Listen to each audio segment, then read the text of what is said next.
those of you who follow me know that I have a line that says, I'd like to start you to take you on a magical history tour. And what we're talking about today is the 19th century residential architecture of Lloyd Price. But first, before we get into that, I have quite a few people to thank, actually, because I'm not an expert, and there are more experts out there that helped me compile the information that I'm sharing with you tonight. First, to Greg Pritchard of the Radnor Historical Society. He's here today. Thank you, Greg. He was instrumental in educating me a lot on the early development of Wayne, on the initial financiers of all the developments that I'm going to be talking about today, Drexel and Childs, as well as the developers who developed the communities that I'm talking about today, Wendell and Smith. Many of the historical photographs that I'm sharing with you today are from the Radnor Historical Society's archives. And if you ever have a chance to go over to Wayne and tour their facility and look at their records, it's well worth the drive. Second, I'd like to thank Noble Brigham. He is a resident historian and resident of Overbrook Farm, and he was instrumental in identifying many of the Price buildings in Overbrook Farm, gave us a wonderful walking tour with Mark Wallach-Cabbage, who's another resident who's here today. And was just energetic as hell. Bruce Laverty was from the Philadelphia Athenaeum, was responsible for more of the historical archives that we have in today's presentation. And then Peter Howell, he helped me with some additional images from the Pennsylvania Historical Society, and his wife Deidre assisted me with the invitations for those of you that got them in the mail. So, and of course, without George Thomas's book, I wouldn't know much history about William Price at all, and he certainly created the compendium. For those of you who haven't seen it, there's a copy down in the house. And then, of course, thanks Peter for filling in. And all the current owners that opened up their doors to their homes. You'll see quite a few beautiful photographs of some of the interiors of Price's commissioned properties, not from the developer. So most of you here today know Will Price because of where we stand and where we sit, because of Rose Valley. But many of you don't know what he did before he came to Rose Valley. How did he come to create such an idyllic community, design the unique houses that you see around you today, and create a sense of place that to this day still supports his utopian community? My goal today, and I hope I'm on par, is to give you a brief history of his residential designs before he moved here to Rose Valley. Peter's then going to take a few minutes to talk about the residential designs and the aesthetics of his early work, and how that kind of transfers and transpires into some of the arts and crafts designs that you all are familiar with here in Rose Valley. Will Price was born in 1861. There we go.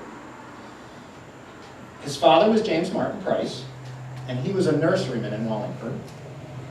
He was also a teacher at the Westtown School, and for a time was an insurance salesman with Provident Life and Trust Company. His mother was Sarah D. Lightfoot, and I believe the Lightfoots had a farm in the western suburbs and were farmers. Sarah's brother, this is according to the Thomas book, was in the trade of land surveying. Will had two brothers. Will was the youngest of three. Walter and Frank were his brothers. And all three of them ultimately became architects. It was very interesting to have a family of architects in that generation, all being in the same business. It's believed that Will and his brothers started working for Sarah Lightfoot's brother and as teenagers, and that's what got them started in the interest of buildings and land and things along that nature. In 1878, at the young age of 17, Will Price began as an apprentice and carpenter with the architect Addison Hutton.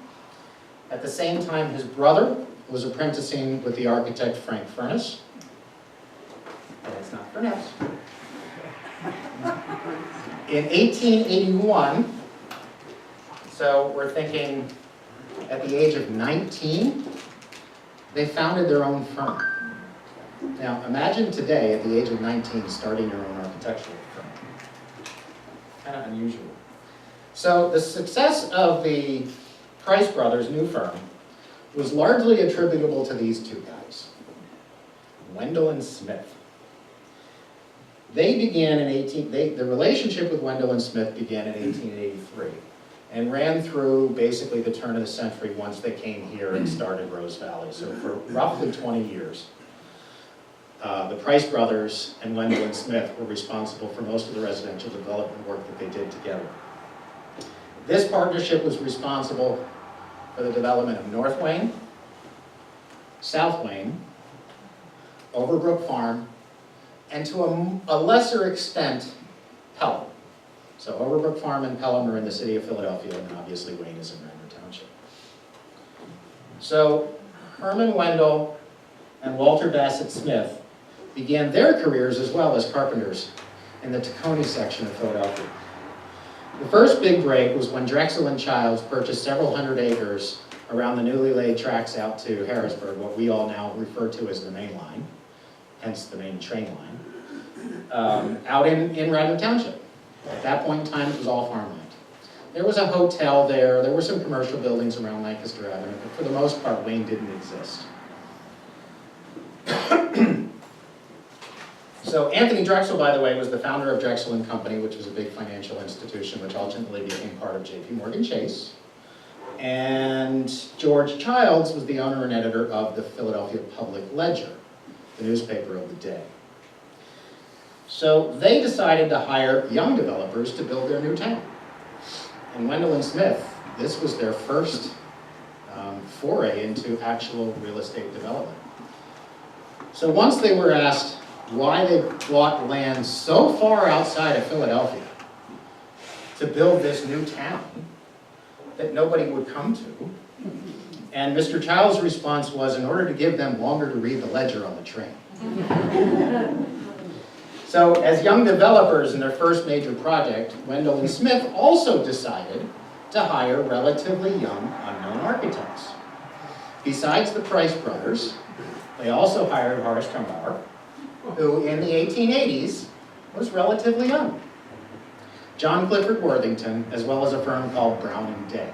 Those are the four firms, although the Price brothers have the majority of the houses in the two areas that Wendell and Smith hired. When we think of planned developments, it's a rather new housing concept, kind of like a post-war thing, where you have platted lines and model houses and sales centers and things along that nature. I like to think of it as like, Levittown, but Levittown in the 19th century, not exactly. So here we have a completely planned development, North Wayne, that started in the 1880s, that looks surprisingly like many of the developments that you see today in regards to rectangular lots, sidewalks, houses of similar distinction that are either reversed or cornered so that you get differentiation in the architecture, but yet there's really only 6 or 7 plans to choose from. North Wayne was developed first. So here, this is an advertising booklet that Wendell and Smith had produced for their developments. And you can see the image they used here was actually a Horace Trumbauer image. So North Wayne was developed first, followed by South Wayne. This view is of Midland Avenue in South Wayne. These are almost all exclusively Will Price and Frank Price designed houses. A couple of interesting things about this picture is, if you notice the sidewalks, they're wood, board plank. The other thing which is fascinating is the fencing.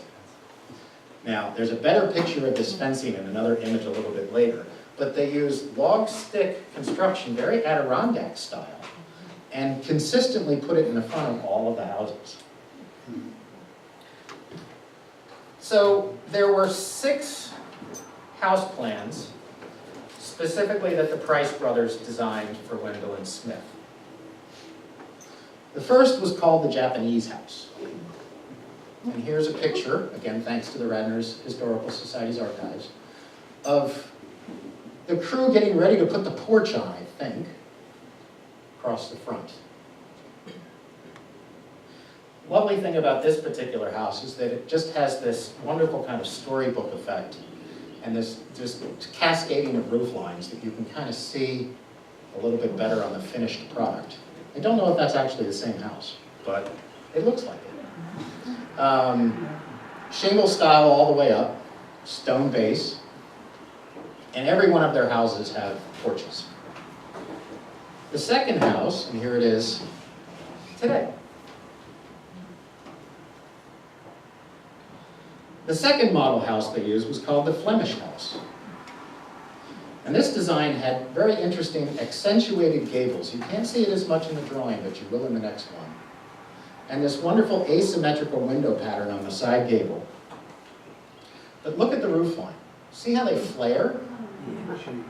It's a totally unnecessary aesthetic, but it's just, when you see the house in person, it's just beautiful. The house just kind of soars. Again, using the cedar shake on the top floor with stone foundations through the first floor. And here's one today.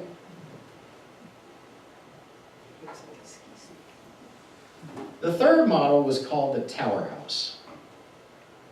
This is a very romantic, almost castle keep-like design with a massive 3-story turret, eyebrow dormers and regular dormers up on the 3rd floor, and a beautiful, beautiful front porch as well. Here's an image just after construction. And what's interesting is the house behind it is another tower house. Again, you're getting these kind of like model developments. I'll put a tower house here, I'll put a Flemish house here, I'll put another tower house over there. And that particular tower house in the background was owned by the grandfather of one of our residents in Rose Valley by the name of Peter Howe. That was his grandfather's house in the 1930s. He was very pleased to point that out. And even today, just beautiful designs. The next design that they did for North Wayne was called the Pillar House.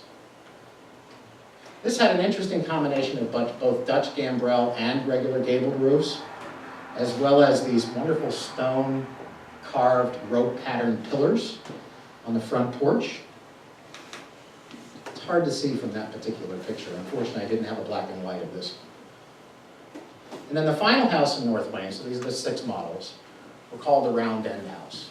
And as you can see from this wonderful little floor plan they have on the advertisement for the property, the library, which we would call living room now, I guess, has these wonderful curved sections around the wall where the 2nd floor protrudes out over the curved corner windows. And here's one today. These houses ranged in price from $5,500 to $9,500. What are they going for now? 7 to $1 million? Something like that? In North Wayne. South Wayne, they're even more expensive. So the Price brothers then were hired to design a series of larger houses on larger lots. So North Wayne was predominantly small 1/4 acre lots.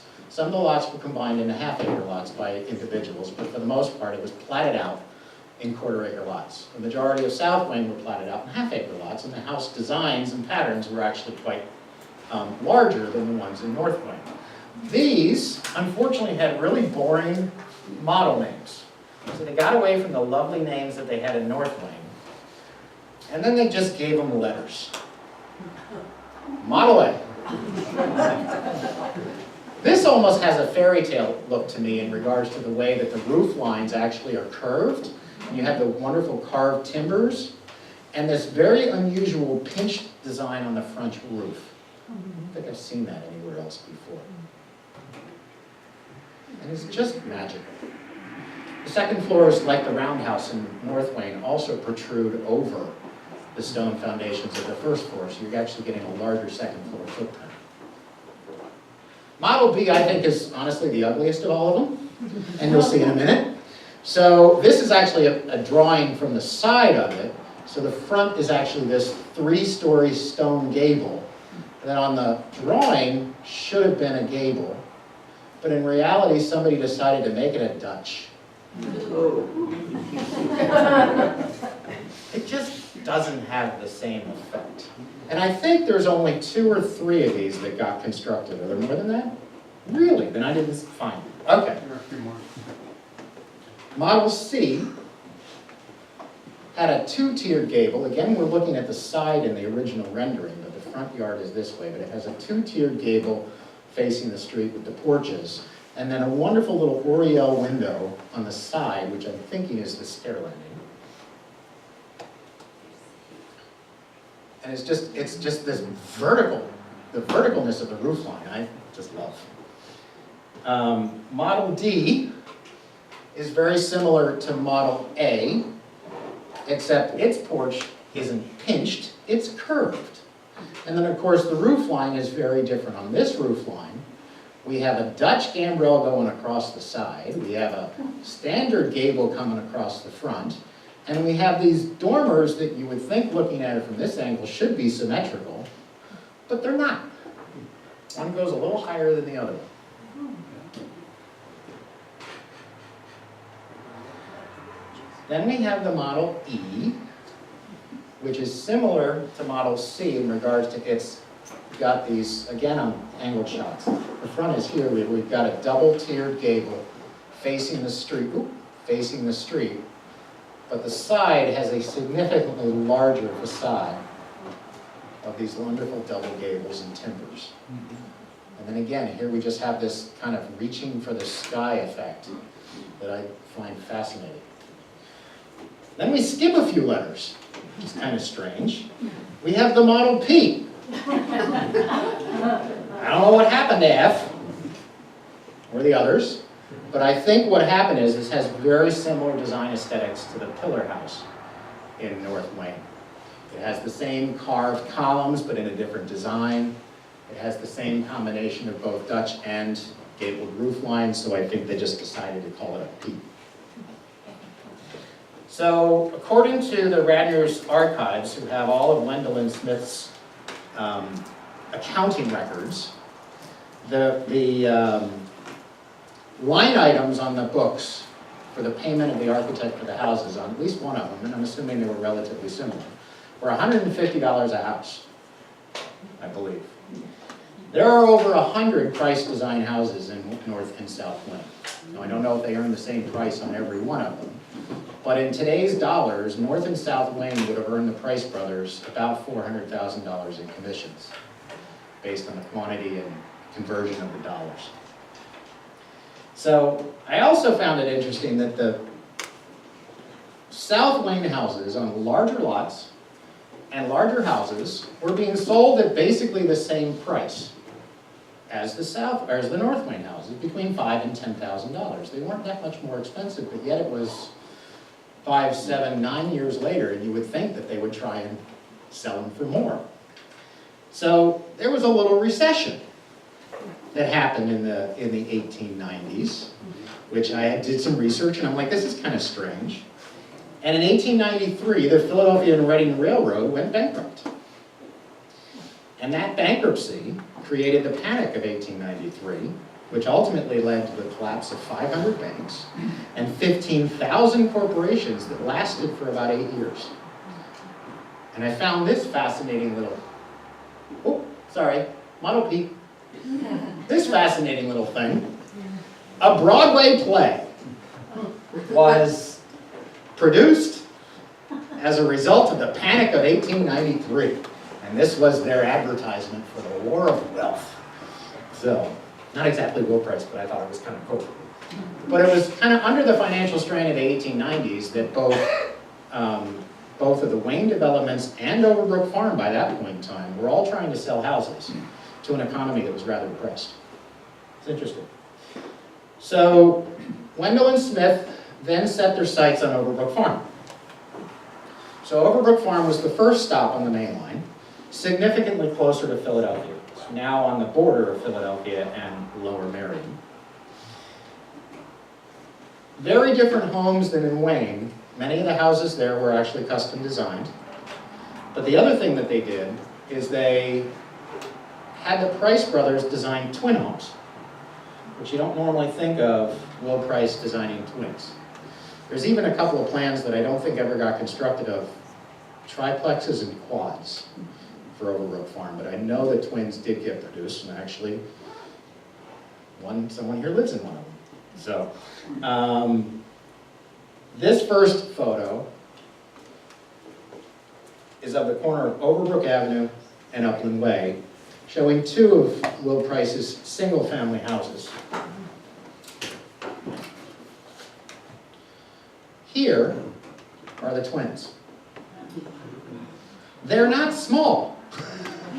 They're probably 4,000 to 5,000 square feet apiece. This particular photo is the corner of Upland Way and Drexel Road. I happen to love the standing bicycle against the curb. That's a neat photo. And then the third streetscape is back on the intersection of Overbrook Avenue and Upland Way, but in the opposite corner. Again, more series of twins. Very much more so, you'll see a lot more turrets, a lot more rounded corners, a little bit more, I wouldn't say opulence the right word, but there's definitely a grander scale, even in the twins.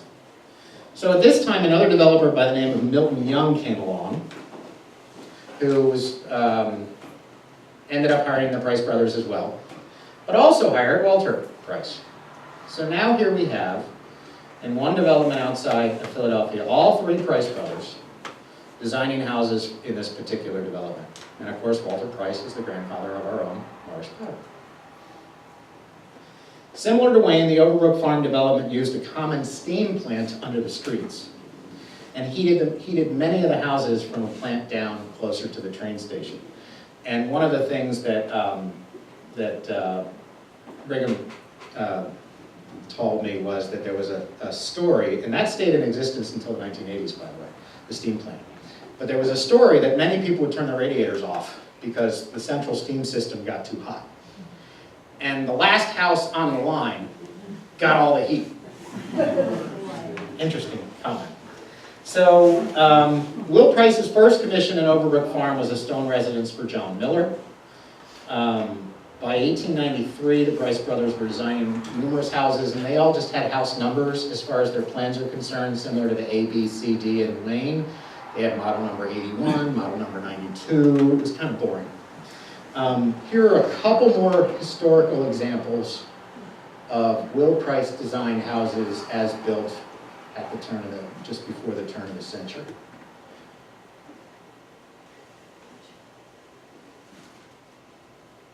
In this final photo, not that one, this, oh, no, it is that one. That house was designed for a school called Miss Sayward School, which was running from 1892 until 1936. Now it's private home. So now that Will Price was starting to make a name for himself, having developed North and South Wayne, starting to work in Overbrook, starting to get commercial commissions, starting to get private commissions, he built his own first private residence for himself. So this is Will Price's first house on Sherwood Road. Now, for those of you who know Will Price, there was an organization he was involved with called the Seekers After Knowledge, and they would get together for plays and lectures and other things. And in this house, he designed a ballroom. Unfortunately, I don't have a photograph of it, but here's the original plan of Will Price's house. And on the third floor, 4 bedrooms, 1 bath. He didn't like bathrooms very much back then. He designed a massive studio where we believe is where he and his friends from the Seekers After Knowledge would hold plays and things along that nature, and that comes back to house number 2, which we'll get to in a moment. Here it is today. Still there. And then just, here are a few contemporary photos of Will Price houses in Overbrook Farm.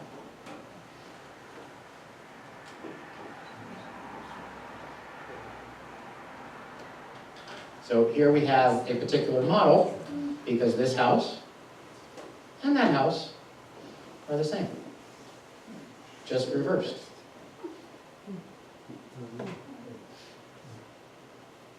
And this is one of the twins that one of the folks in the audience lives in. I shot your house, Mark, sorry.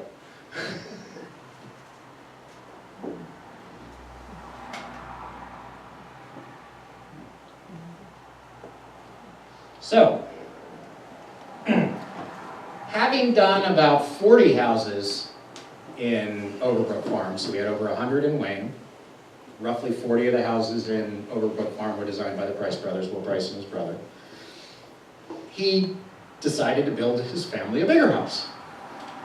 Less than a mile away, but across City Avenue in Lower Merion Township, not in the city of Philadelphia, and it's called Pelty House.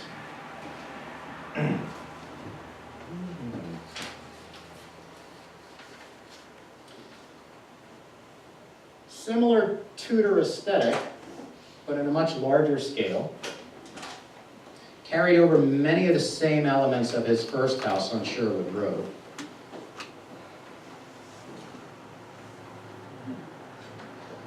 But this time he decided to put a stage in on the third floor.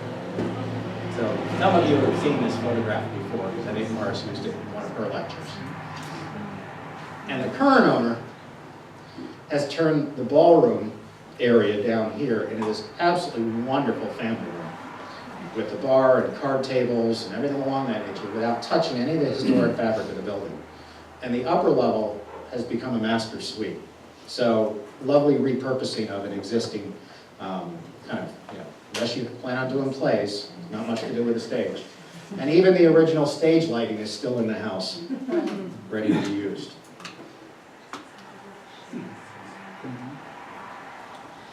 In 1895, Wendell and Smith then began the development of the Pelham section of Germantown. Now, by this point in time, Will Price was doing pretty well.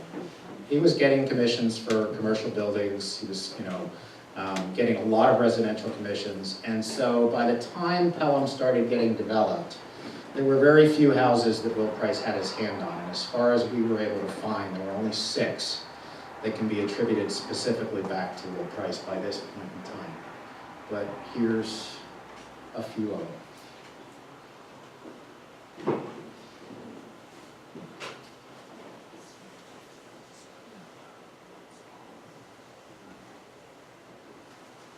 So this one and that one, again, same plan, just reversed as far as where the porch entries are. And while it's hard to see because of the way the angle, this house and this house are the same model as well. Notice the curved wall turret on the side. This one has one as well, but it's on the back side, which I didn't get the photograph. So, throughout the last 2 decades of the 19th century, and well into the 20th century, Will started designing custom estates for wealthy patrons of the Industrial Revolution. So many houses that I could probably fill an entire lecture on just the custom houses, but I have had the honor of being welcomed into 4 of these, and Peter's going to talk about the 5th. So, the first is the house that actually started me on my journey to Will Price. And this was the house in Wyncote where I first met Jim Thomas, Morris Potter, Bob and Paula Healy, and Sue Calbow, and there were a few other people that I can't quite remember who were there. This was a summer cottage built in 1897 for John Schellinger. And John Schellinger was a coopersmith. So coopersmith makes barrels. He made a lot of barrels because this was his second house. And it has beautiful Price details of the exposed beams and the hand-carved mantle over the fireplace and a very beautiful, just simple staircase, leaded glass windows on the second floor. And to this day, it still has the sleeping porch off the master bedroom and a wraparound porch on the front porch, which then is open on the side. So, surprisingly, most people don't realize that there are some houses in Delaware County around Rose Valley that were built before Will Price founded Rose Valley. So, you remember I told you his family was from Wallingford, And one house that Will Price designed in 1899, so that's before Rose Valley, was the Henrietta Walker residence, which is just down the street on Walker Lane. And you may not know it's there because it's on a section that doesn't have pavement and it's only 2 rutted lanes, and if you drive through it, the neighbors don't like it, but that's okay. It's just in walking distance to the train station as well as the library, the Allen K. Furness Library. So this, still there, what it looks like today. Another historical photograph.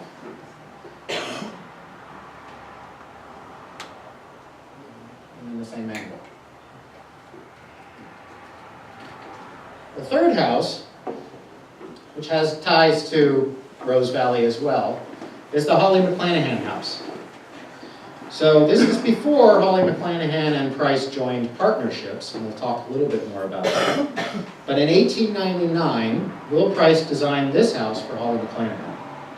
Hawley McClanahan was a real estate developer, and he also married the daughter of Charles Schoen, who owned the big house behind us, Elsie Schoen, and then when they moved to Rose Valley, they owned Cheery Acres up on top of the hill near the old mill. But this is before that happened. The majority of the money came from Charles Schoen, and he was in the railroad industry.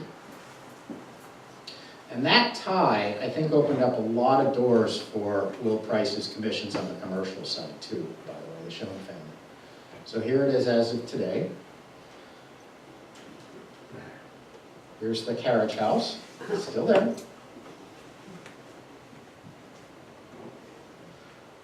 So here's the living room as originally furnished by Hawley McClanahan. This photograph is actually a photograph of a negative, so it's actually in reverse. So I was looking at this, thinking that the painting over the fireplace had been replaced, but it wasn't. It was just flipped because this photograph, as you'll see in another page. And here's how it looks today.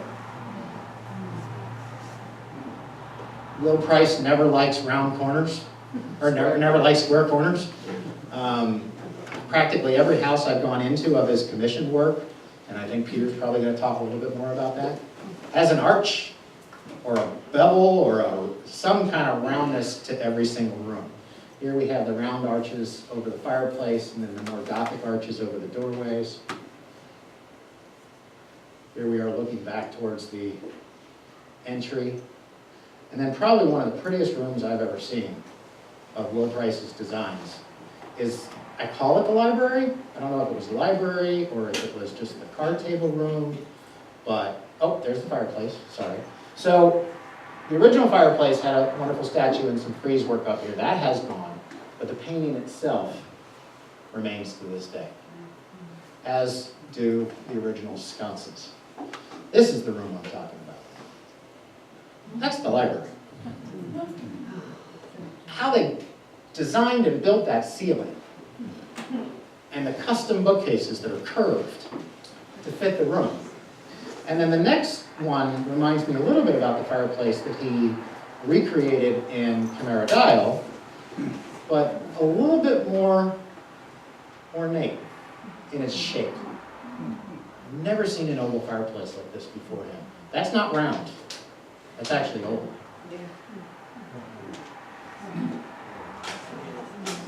And then here's the entry hall. And even the entrance to the third floor was beautifully detailed. The third house, and then this is when I'm going to hand it off to Peter, was the Lewis Clark residence in Ardmore. So you have a picture of an auto car. Why do you have a picture of an auto car? Well, Lewis Clark was the founder of the auto car company. So actually his father was. And in 1902, the house that I'm about to talk to you about, Will Price designed for Lewis Clark. So originally the auto car company started as the Pittsburgh,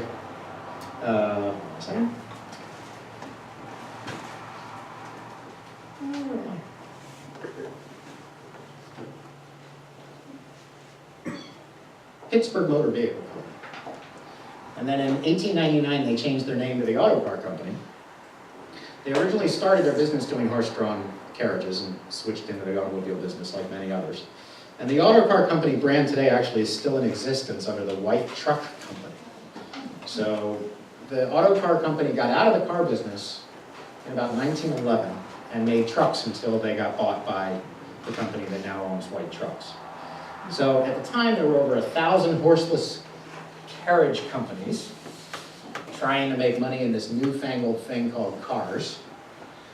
In 1900, the Clark's father died and they moved the company from Pittsburgh to Ardmore. So I don't know how many of you know that automobiles used to be built on Lancaster Avenue in downtown Ardmore. It was the auto car company. Another interesting point was that Lewis Clark invented the spark plug. And he sold the patent to Champion. And it's still the same spark plug that we all use today. So he had the current owners of the house. Peter can talk more about their stewardship, but they were so enamored that they went out and bought themselves an auto car company after they bought the house. And this is their auto car in the original carriage house with the beautiful beadboard walls. So I think at this point in time, Peter, I'm going to hand it over to you to talk through some of the aesthetics and the exteriors.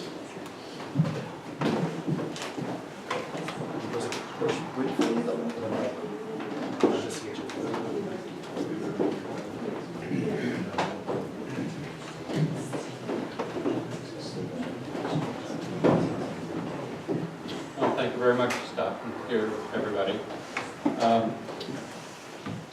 What a prolific architect.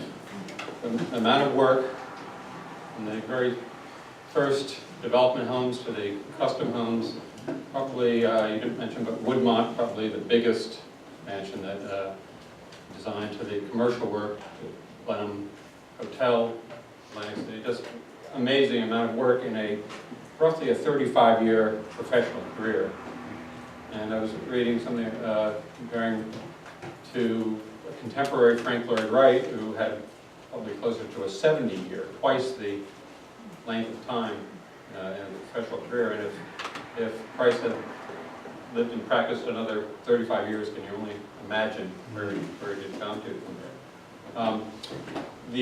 I'm just going to look back up the houses in North and South Wayne. I've been in many of them through the years, and that's where he got his start. And we all see the beauty, just his understanding of proportion and scale, and each elevation different from one side to the other, allowing them, when they were turned, flipped, to just add a whole other level of just beauty and complexity, so that when you, even if it was every third house, you see something different.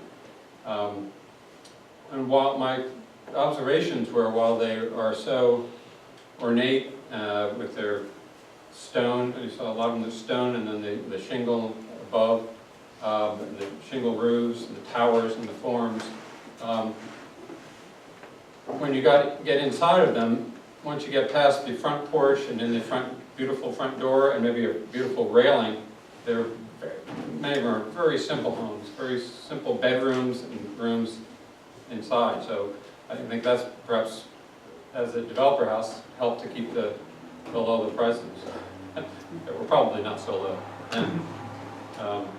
So anyway, when we come to the Lewis Clark house, I apologize, I'm going to have to read a little bit of this, paraphrase, because the way that Richard Buchanan and myself work, we've been partners in our business for 22 years, and Robert's the lead on the project, the other was the second fiddle, and I was more second fiddle. So it was just a beautiful job. We were commissioned by the owners to preserve and restore the original fabric of this romantic arts and crafts interpretation of the Tudor style, with its rich detail and deft spatial play, large and small spaces, but also to update the house to meet the needs of their growing family. Throughout, the goal was to make the best use of an expert team of specialists to understand the original intent of price and to bring that intent back to life. Concurrently, we were charged with making that restoration livable for today's world with kitchen, bath, systems improvements, in that shared spirit of the original house, rather than running counter to it as previous alterations had been. So many homes that were built 100 years ago more, lived through several owners, and you had that period post-World War II, really up until the 1980s, 1990s, when the interest so much was lost and people didn't have the money or the appreciation to upkeep the houses, and this is a perfect example of a house that just was, through many owners, deteriorated. So our work included restoration and refabrication of exterior and interior millwork after years of neglect. Included linen fold pattern paneling, restoration and replacement of exterior stucco, the Tudor framing, cleaning and restoration of leaded art glass. And we did this through the use of historic photographs, an understanding of the period and our previous restoration experience, and other William Price buildings. I think we've worked on 4 of them through the years. So we were able to accurately restore and recreate lost members. The kitchen and bath from the 1970s were removed. Huge areas of shellac woodwork had just turned almost black. You couldn't see the details in it. That was refinished by hand. Many windows were remade in the original style. The asphalt shingles that had been put on were replaced with original slate tiles, and new services were installed. When you think of again, back to the Wayne developments, they were all the modern technology of bringing a steam plant, bringing steam to the houses, which was new. Electricity was just coming into homes, and plumbing was just coming more. Well, today we're bringing in everything to make houses the smart house. All media and technology is abundant. Air conditioning, been around for a while, but so many of these houses, the awnings you see, all these homes, well, they didn't have air conditioning, so we had to create shade throughout. In this house, the new kitchen was probably the greatest challenge because the social science of kitchens has changed so dramatically over the last century. The original kitchen illustrated in the Lightfoot drawings segregated staff in purely functional spaces from the robustly detailed formal family spaces. The 1970s kitchen was merely shoehorned into the variety of zones that were available for it. The current need for family-oriented living space integrated with kitchen that ties much more directly to the balance of the house. The solution was a much more open plan, eliminating a series of small Victorian-era utility spaces, the creation of millwork that echoes the detail of the original woodwork, and the introduction of a limestone fireplace, detailed to suit its place among the hierarchy of 7 other fireplaces through this house.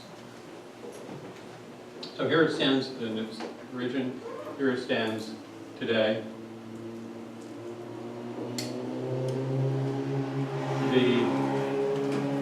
Some of the elements that we see in the Price houses, the buttressing of the columns, that's where it goes back to the Gothic period, actually back to heavy structural walls holding ramparts. The amount of woodwork. This particular railing here had disappeared from the house, and we found a small section of it up in the attic of the carriage house, which is in the distance there.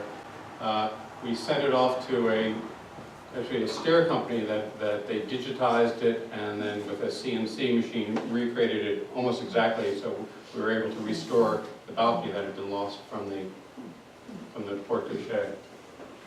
So this is a Tudor or half timber style. The styles of Price, he was worked from the Gothic to the Tudor to everything, just with great ease, I would say. Oh, pretty much every piece of wood that you're looking at there was replaced. We start off by going through and marking out the areas that have been rotted and painting them orange, and when the owner came, he said, oh, those are the pieces that are going to be kept, but they're actually, he said, to be replaced, and the decision was made when I had it all taken off and recreated in mahogany and put back in. So this house has a life for another 100 years. So come back. The chimney, one of the things about the chimney had just been deteriorating, had been patched several times through the years, and we actually then took the chimney down to roof level, reflashed it, and then using some of the bricks that we'd found, we're able to recreate that particular design of the chimney. And even found at that point that it was a very soft red mortar as opposed to various caulks and gray mortars that had been put in over the years. I may interrupt you for a second on the next slide, Peter. So this, there you go.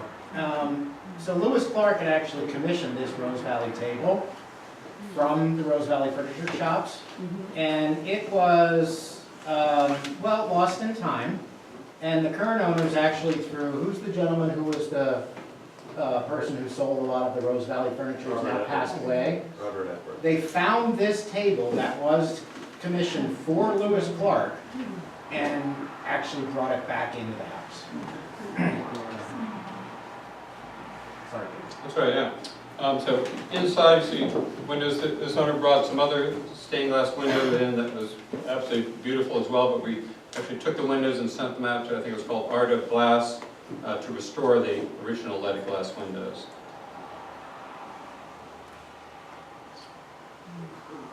They're the original glass windows. And the millwork, which was all very, very dark.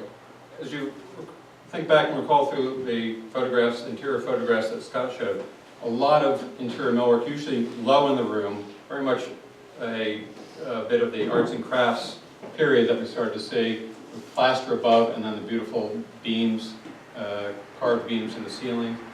You know, Price was working at the same time as contemporaries in England, CFA Voisey, Bailey Scott, had does a whole number of architects, I think, seeing each other's work, but truly William Price's was unique to him into this area.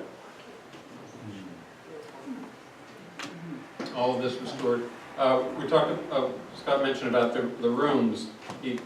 Even in square rooms, a lot of times you just a very gentle barreling of the ceiling. You see through the Gothic arched opening into a little den. I think that's come up here next.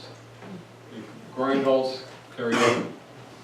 Just very, very beautiful, very thought through, and all different, house by house, so different.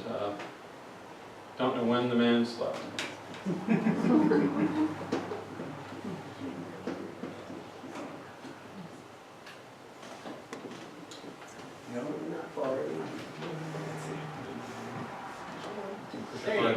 There you go.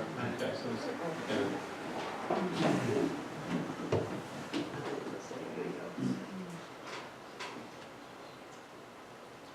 so the carvings worked with John Main, who was a wood and stone carver. I think Price began to work with. This went along. You see that? You think that door maybe on the left-hand side might be his carving.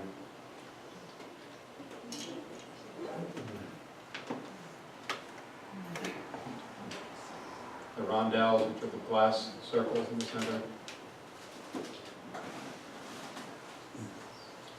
This house was in just dire straits when we arrived in. It's just a credit really to the owners who, with great dedication to bringing it back, and to a team of experts that we brought in and found, and of course the carpenters and the craftsmen who really made it happen. This is the chimney I was talking about, where we took it right down, put it right back up, and having to make most of the brick again.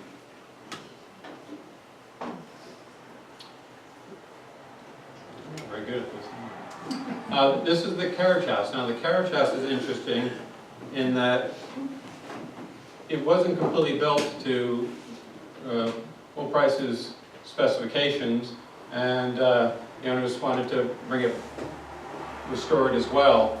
We were talking about it during the project, why it didn't get finished, and we thought, well, maybe at that point they started to built the carriage house last and started to run out of funds, and the current owner was commenting that by the time he got there too, he was still in the same sort of. We were able to add the fireplace, a chimney that was part of it, as well as a dormer window. Breakfast room.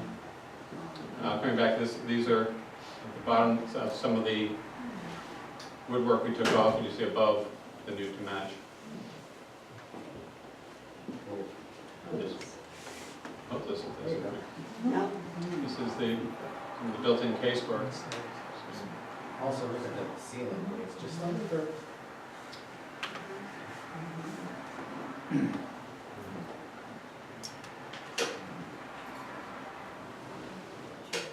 Okay, so last one here, this is the Alan Reed House in Wayne, in South Wayne. Alan Reed, that you see the Gothic mansion that was commissioned, I think it was 1898 by Will Price. Alan Reed was the owner of the Jacob Reed Sons apartment store in Philadelphia, which Price also designed. You see to the left in the background, built a year later, is the stable. Very formal in its own. It's not more than about 100 yards from the house, and you're looking right at it. Actually, in the right-hand side, right under that peak, there's a clock. So we were, the property was subdivided at some point. The main house has actually been purchased and restored. I believe it's still for sale. It's got about $8 million or something. There's the Jacob Reed. I threw that one in, sorry. Thank you. Designed by Will Price. Yeah, that's the Jacob Reed. So this is the original historic photograph, which we were able to obtain to really assist us in the renovation or restoration. So this had been made into about a half-acre property. It had been turned into a residence rather crudely, sometime we think in the 1920s, 1930s. So much so that the upper level there, where you see the half timber, that was still, when we arrived there, this was probably 12 years ago, I think, it was still hay in it. It had never been restored or conditioned. The roof, about 60% of the roof was still available. We had to take the roof entirely off, have the underlayments replaced, the flashings replaced, and then we reattached the roof with the matching it. The new roof material wasn't 100%, so we put that all in the back. So from the street view, you see almost all the original roof tile, clay tile. This is a brick, beautiful soft pinkish red brick, more of the English masonry tradition, whereas the house itself is more of a stone structure. Take classes in this.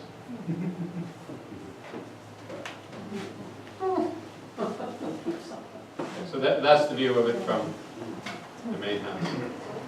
And so a young family purchased it, and we basically gutted it down to the bone. And during the restoration, you see the back of it, the brick very much intact. The walls had splayed out probably about noticeable amount, but we just really kind of locked it in there with working with the structural engineer.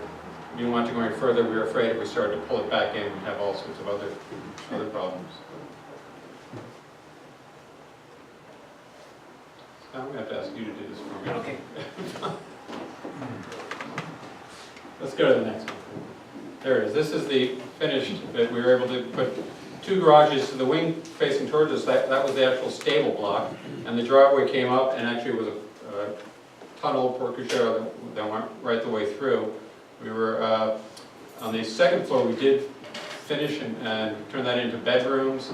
The original door, those are the original doors at the second floor. We just propped them open, built a sympathetically designed railing, and then put new doors behind it.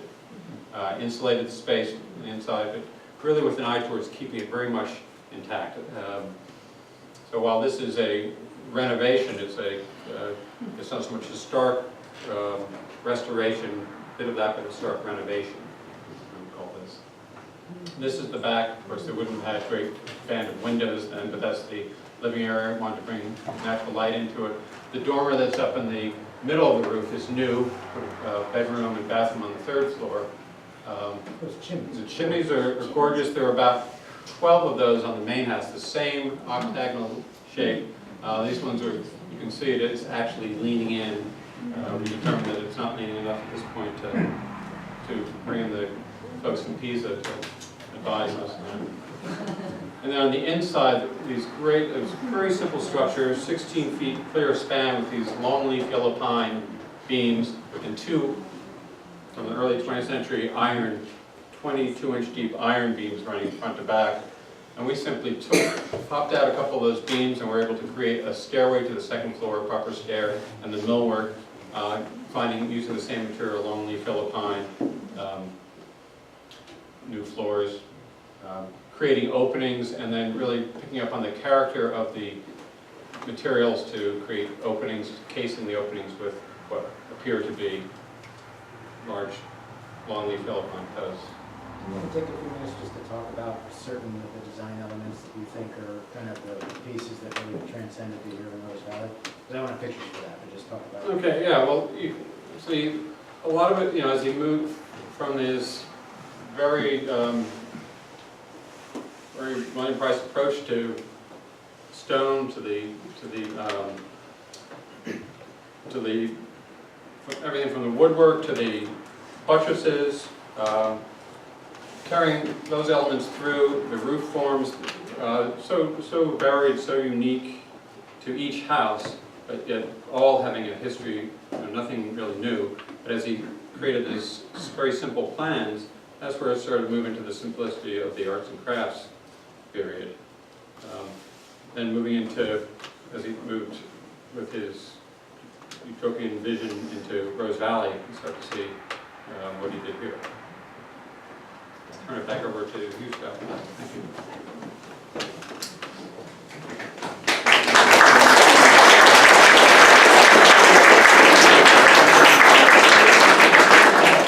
Actually, that's the presentation, folks. Do you have any questions for either myself or for Peter? Go ahead. I'm curious about the stone that they chose. What kind of stone did they use? Was this Wissahickon schist, or was it different stone? And does most of Wayne have a lot of it the is the same Wissahickon schist. There's also the media stone, which is a similar schist material, but the great majority of it that I've seen is schist. I don't know if anyone else here might, you might know. Greg, you're Greg, mostly a you know schist and more red, about or that. what do you? It's a gray stone with the mica flux in it. Yeah, Very I can say, at least for the Wayne projects, there was a quarry in Wayne that developers Wendell and Smith used pretty much exclusively for all their houses in North and South Wayne. And the same for Rose Valley. A lot of the stone on this house was a mix of Wissahickon schist and also local stone to match the old barn. So back then there were small quarries all over, and you go back to the days of farmers building homes, they'd get the stone. If they couldn't get it right out of the ground, they wouldn't build a stone house. But then through the years, the quarries got developed, and really there's the Wissahickon stone that we know. But around here, most of it comes from the media quarry. It's not too far from here.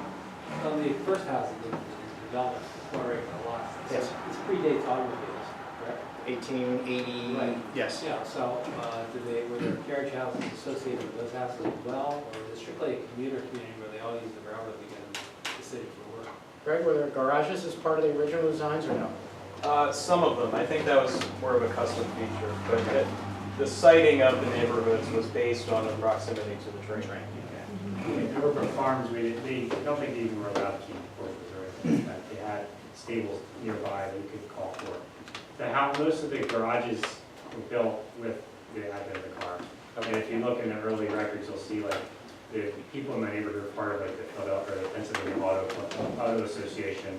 They all had their own garages. Right. So most of the garages, at least in my block around, were all built well after the house, maybe 5, 10, 15 years later. So like teens and 20s Yeah. is when they started Yeah. plopping them in the backyards?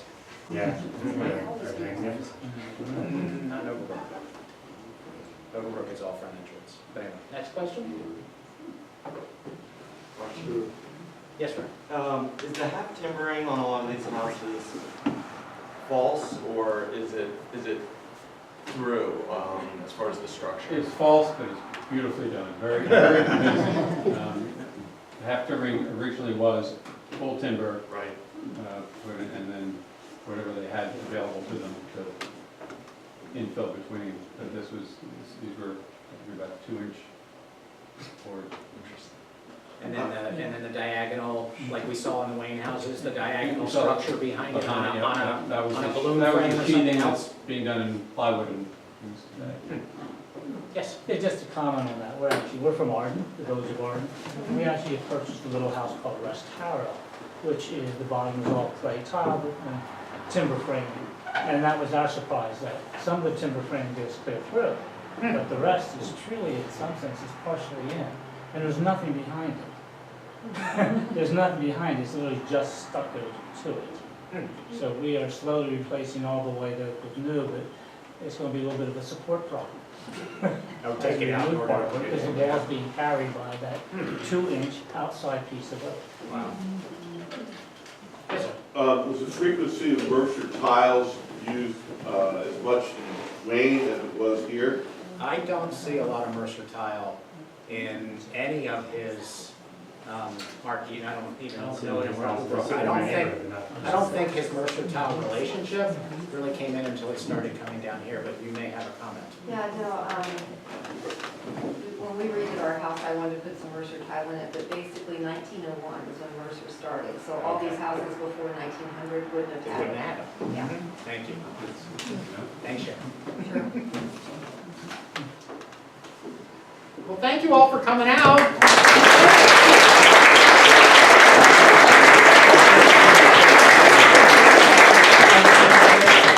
Thank you. Just